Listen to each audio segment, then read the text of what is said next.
Hey, good morning, Red Knights. And it's Mr. Peterson. This is a little screencast and how you're going to do your work today. So, what you're going to see today is an image from an onion root tip. So, this is the end of an onion root that's growing down into the soil. Lots and lots of cells there. Each one of those little bricks that you see is a cell. What's the dark structure in the middle? That's the nucleus. And so the nucleus has chromosomes, and those chromosomes have to undergo division for the new cell to have the same genetic material as the next one.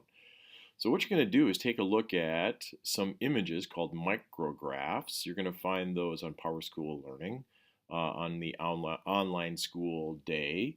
And you're going to be counting the different stages of those cells. Like where they're at in cell division. So if you look right now, not all of the nuclei look the same. So you'll see some cells don't have a nucleus at all.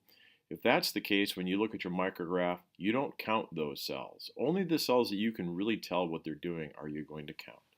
If you look in the middle of the image, this orange image, you'll see a couple of, they kind of look like spiders.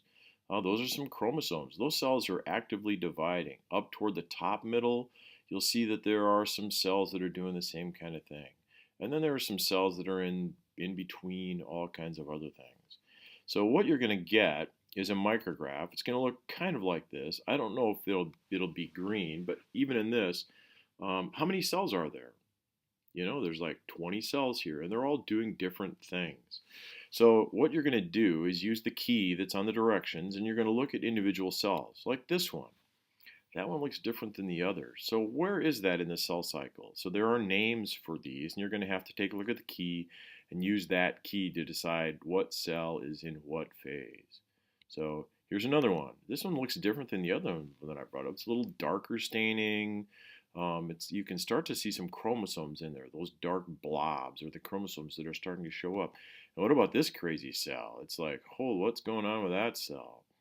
Well, on the direction sheet, which is on PowerSchool Learning, on the second page, you're going to see these. So here are 10 different images, and they show cells that are in interphase, that's the first thing, prophase, metaphase, anaphase, and telophase.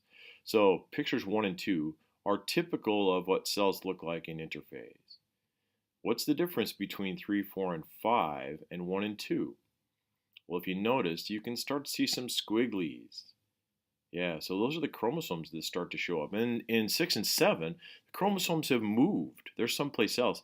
In anaphase, they look very different. The chromosomes are pulling apart because you're making 2 new cells. And then telophase, you can see a new cell wall is starting to form between those cells.